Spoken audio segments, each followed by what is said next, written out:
Hello, welcome to IMS. आज हम यहाँ चालू करने जा रहे हैं। हमारा नेक्स्ट टॉपिक है थर्मल स्ट्रेस इन कंपोजिट बार, है ना। थर्मल स्ट्रेस का ये सेम टू सेम टॉपिक है, बस ये कंपोजिट बार है। कंपोजिट बार मतलब दो अलग मटेरियल की बार को हमने एक ही साथ जोड़ रखा है और फिर उसके अंदर टेम्परेचर से उसका वो हम थर्मल स्ट्रेस निकाल रहे हैं, ठीक है। तो इसमें करते क्या है, इसमें ये होता है कि हम इस एग्जांपल देख लें डायरेक्ट। इसमें एग्जांपल ये है कि हमारे पास ये एक कॉपर की बार है और ये हमारी स्टील की बार है ना। तो पता है कि कॉपर के ऊपर अगर ज़्यादा कॉपर के ऊपर अपन टेम्परेचर बढ़ाते हैं तो वो जल्दी पिघलना चालू हो जाता है बजाय स्टील के। मतलब स्टील का ज़्यादा कम होता है और कॉपर का ज़्यादा होता है मेल्टिंग पॉइंट, है ना। तो इसी सेम चीज़ होती है इनकी इलोंगेशन के अंदर भी कि भाई यहाँ पे हमने टेम्परेचर बढ़ाया तो अगर इनको ये जुड़ी हुई नहीं होती है ना, सपोज अगर ये जुड़ी नहीं होती तो कॉपर को टेम्परेचर बढ़ाने पे ये ज़्यादा यहाँ पहुँच जाती है ना। तो इसका जो हमारे पास जो थर्मल एक्सपेंशन होता है वो क्या होता है L alpha T, L alpha C T, है ना।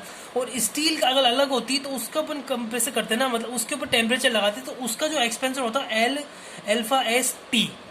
ये स्टील का कॉपर की बजाय कम होता है क्योंकि जो स्टील का मेल्टिंग पॉइंट होता है कॉपर से कम होता है, ठीक है।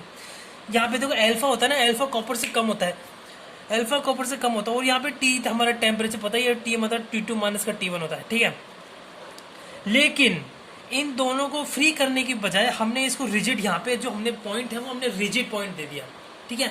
अभी ये जो रिजिड पॉइंट हमने दे दिया है, रिजिड पॉइंट की बात जब हमने इसे टेम्परेचर बढ़ाया तो क्या होगा भाई, ये दोनों जुड़ी हुई है तो कॉपर वाली तो आगे जाना चाहेगी, नहीं जा पाएगी क्योंकि स्टील वाली आगे जा नहीं सकती। तो मतलब इसमें क्या चेंज आएगा भाई, जो कॉपर वाली जितनी ज़्यादा जानी चाहिए थी वो उतनी ज़्यादा नहीं जा पाएगी और स्टील वाली जितनी ज़्यादा नहीं जा मतलब जितनी रहनी चाहिए थी उससे ज़्यादा चल जाएगी। भाई स्टील तो यहीं रह जाती, अगर स्टील होती तो यहीं रह जाती, लेकिन कॉपर की वजह से, कॉपर के खिंचाव की वजह से, भाई कॉपर इसके से जुड़ा हुआ है तो कॉपर तो फ्री से छूटना चाहता है। भाई कॉपर फोर्स लगा के ज़्यादा आगे जाना चाहता है लेकिन स्टील उसको रोक के रखा है। तो भाई दोनों जो फोर्स लग रहे हैं तो दोनों एक दूसरे को काउंटर, उस टाइम पे जाके ये इक्विलिब्रियम हो जाएंगे। यहाँ पे इस लेवल पे जाके वो इक्विलिब्रियम हो जाएंगे। भाई ये लेवल पे आके दोनों की दोनों जो फोर्स हैं वो बराबर हो जाएंगे, है ना। तो मतलब ये लेवल कहाँ हुआ, ये स्टील से ज़्यादा हुआ लेकिन कॉपर से कम हुआ। तो ये चीज़ होती है अपनी लेवल, इसमें ये होती है थर्मल एक्सपेंशन। ये होता है कि भाई जो जुड़े हुए हैं ना, इसकी वजह से जो कम जिसका कम कोफिशिएंट होता है ना उसका टेम्परेचर का, वो ज़्यादा कर जाता है और जिसका ज़्यादा होता है वो उसका कम हो जाता है, ठीक है। तो ये अपने पास यहाँ पे अपने पास ये मतलब कॉपर से कम स्टील से ज़्यादा, ये हमारा लेवल बन जाता है इसका रिजिड पॉइंट्स, इसको जोड़ने के बाद। अभी कैसे कैसे होता है, क्या क्या होता है वो भी देखते हैं। भाई एक्सपेंशन कंपैरिजन देखते हैं, इन दोनों का एक्सपेंशन का कंपैरिजन देखते हैं ना। जो कॉपर थी वो ज़्यादा जानी पड़ी थी लेकिन कम हो गई, और जो स्टील थी वो कम जानी चाहिए थी लेकिन ज़्यादा हो गई। तो क्या हुआ, लेस देन एक्सपेक्टेड और मोर देन फ्री एक्सपांसन, है ना। Less than free expansion and more than free expansion. भाई ये लेस देन एक्सपेक्टेड हुआ और ये मोर देन एक्सपेक्टेड हुआ, ऐसा हुआ, है ना। तो इसका रीजन क्या हुआ, इसका रीजन हुआ कि भाई ये हमारा कॉपर तो बाहर जाना चाहता है, छूटना चाहता है, लेकिन जो स्टील है उसके ऊपर कंप्रेशन फोर्स लगा रहा है, स्टील उसके ऊपर कंप्रेशन फोर्स लगा रहा है जिसकी वजह से वो अंदर चली गई। तो उसका रीजन क्या हुआ, कंप्रेशन स्ट्रेस उसका रीजन हो गया, जो अपन कहते हैं माइनस का सिग्मा सी और एल अपन में ई सी। अब ये सिग्मा सी एल अपन में ई सी है ना, ये होता है अपने पास जो ई सी है ये, ठीक है, एल अपन ई सी। ये कैसे आया, ये ऐसे आया भाई, अपना क्या होता है डेल एल अपन में पी ए और एल ई, अपना ये होता है ना, ये पी एल अपन यही होता है अपना। जो ये अपन इसको है, इसको अपन कर ले तो अपन इसको स्ट्रेस बोल देते हैं ना, तो अपने पास ये बन जाता है अपने पास। तो ये यहाँ पे स्टी वो कॉपर के लिए स्ट्रेस और इस वो मॉडुलस सी कॉपर के लिए मॉडुलस, है ना। और ये नेगेटिव क्यों जाएगा, क्योंकि ये कंप्रेशन है, कंप्रेशन नेगेटिव, टेंशन पॉजिटिव जाता है इसमें। अब यहाँ पे जो स्टील है वो रहना तो इधर ही चाहता था, लेकिन कॉपर बोल रहा था भाई मेरे को और आगे जाना है, तो स्टील मतलब कॉपर स्टील को खींच के और आगे ले गया। तो ये यहाँ पे स्टील के ऊपर क्या फोर्स लग रहा है, टेंसाइल फोर्स लग रहा है, क्योंकि खींच रहा है वो कॉपर को, मतलब कॉपर है वो स्टील को खींच रहा है, तो यहाँ पे आगे जा रहा है। तो यहाँ पे अपना रीजन क्या हुआ, टेंसाइल स्ट्रेस अपना रीजन हुआ।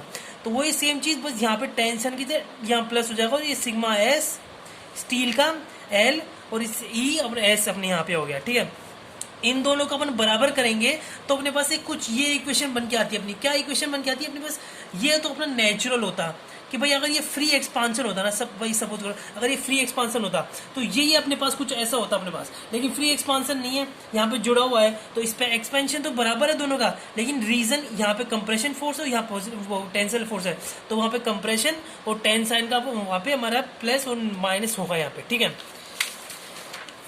तो इक्वेशन क्या होती है? ये अपनी होती है इक्विलिब्रियम इक्वेशन।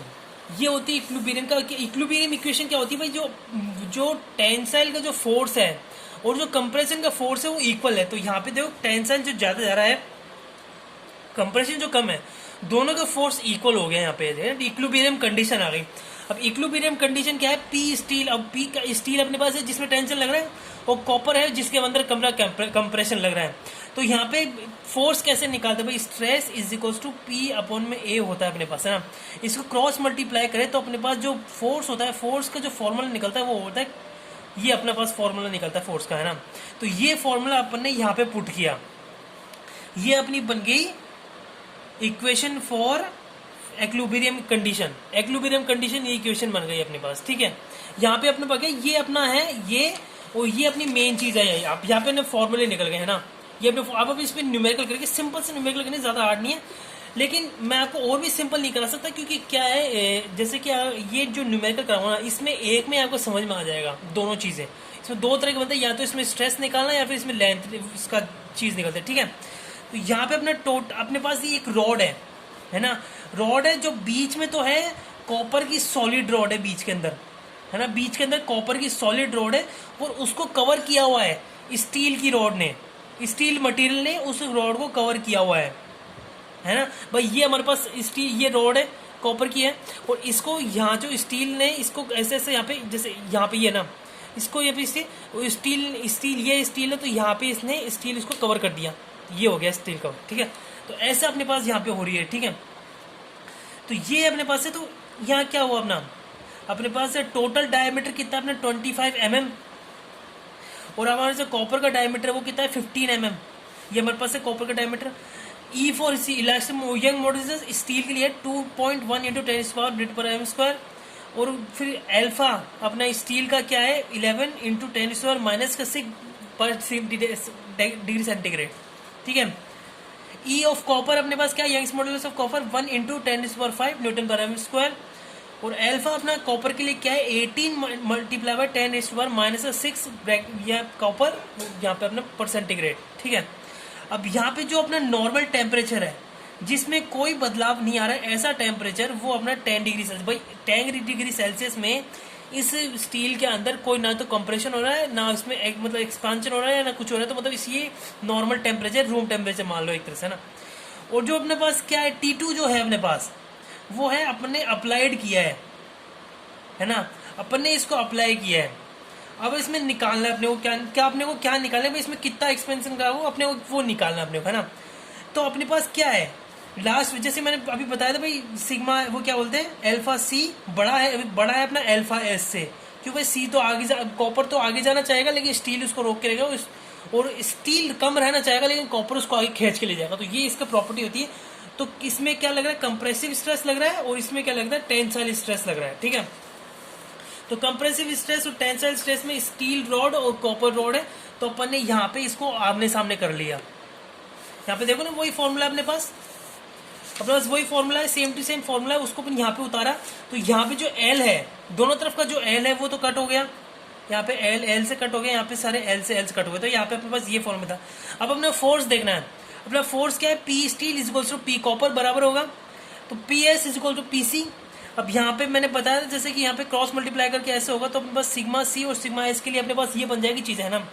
इसको अपन क्या करेंगे, इसका एरिया है एस और एरिया ऑफ सी निकालेंगे। तो एरिया ऑफ एस क्या है 25 माइनस का 15, तो 10 बचता है अपने पास यहाँ पे, है ना। और यहाँ पे कितना है 15, क्योंकि सिलेंड्रिकल शेप है, तो यहाँ पे अपने पास 5/4 × 10⁻, या 5/4 का अपने पास क्या आएगा स्क्वायर आएगा यहाँ पे, ये वो डायमीटर का स्क्वायर आएगा यहाँ पे, है ना, डायमीटर का स्क्वायर, ठीक है। यहाँ पे स्टील की है, तो इसको मल्टीप्लाई, इसको सॉल्व करने का अपने पास जो लास्ट जो अपने पास बनता है वो बनता है sigma S is equal to 9 / 20 multiply by sigma C. ये अपनी इक्वेशन नंबर 2, ये अपनी इक्वेशन नंबर 1 थी हमें, और ये अपनी इक्वेशन नंबर 2। अब इक्वेशन नंबर 2 में सिग्मा एस की अपने पास वैल्यू है, क्या वैल्यू है सिग्मा एक्स की? अपने पास 9/20 सिग्मा सी है। इस वैल्यू को हम यहाँ पुट करेंगे, है ना, तो अपने पास ये कुछ बन के आता है। तो अपन ने अपने पास लास्ट में देखा था, अपने पास क्वेश्चन के अंदर सारी चीजें दे रखी है ना। तो अपन ने यहाँ पे क्या क्या रखा, हमने ये अल्फा रख दिया, अपन ने टी रख दिया, अपन ने ई रख दिया, अपन ने ई रख दिया, अल्फा और टी अपन ने सारा रख दिया, है ना। अपने सी की वैल्यू यहाँ पे, तो सी यहाँ पे ऐसे अपने पास, ये अपने पास ऐसे बन गया अपने पास। ये एक बार अपने पास लास्ट इक्वेशन बनती है अपने पास, है ना। अब इसको सॉल्व कैसे करते हैं? इसको सॉल्व करने का ऐसे भाई, इसको इधर ले जाओ, इसको इधर ले जाओ, यहाँ पे अपने पास ऐसे इसको कॉमन लेके सॉल्व हो जाएगा अपने पास क्रॉस मल्टीप्लाई से, है ना। फिर यहाँ पे अपना सिग्मा सी की वैल्यू अपने पास बनती है इससे, तो अपने पास 109.5 अपने पास यहाँ वैल्यू बनती है सिग्मा सी की। अब ये सिग्मा सी की वैल्यू को अपन पुट करेंगे इक्वेशन नंबर 2 के अंदर, तो हमारे पास सिग्मा एस की वैल्यू आ जाएगी। ये एक हमारा एक नॉर्मल क्वेश्चन बनता है हमारे पास, ये हमारा नॉर्मल क्वेश्चन बनता है, ठीक है। यहाँ से आपके सारे ऐसी चीज होगी भाई, जो हमारा जो स्टील है ना, जो स्ट्रेस हमारे कॉपर का लग रहा था वो ज्यादा लग रहा है क्योंकि स्टील की वजह, है ना। अब यहाँ पे देखो क्यों जा रहा है, क्योंकि हमारा जो वो कॉपर है वो आगे जाना चाहता है लेकिन स्टील रोक रखा है। तो ऐसे अपने पास यहाँ पे न्यूमेरिकल बनते हैं। ये होता है अपना composite bar, thermal stress in composite bars. ऐसा अपना कंपोजिट बार, ये दो रिजिड हो गई तो ये अपने कंपोजिट बार बन गई। तो यहाँ पे हमारा आज यहाँ पे फिनिश हो गया अपना यहाँ पे सिंपल स्ट्रेस एंड स्ट्रेन का, जो अपने बीटेक के अंदर 4th सेम के लिए है ना। यस, 4th सेम के लिए यहाँ पे अपना अगर तो ये अपना थर्मल स्ट्रेस होता है। नेक्स्ट में नेक्स्ट टॉपिक हम नया यूनिट हम स्टार्ट करेंगे। आज के लिए थैंक यू वेरी मच।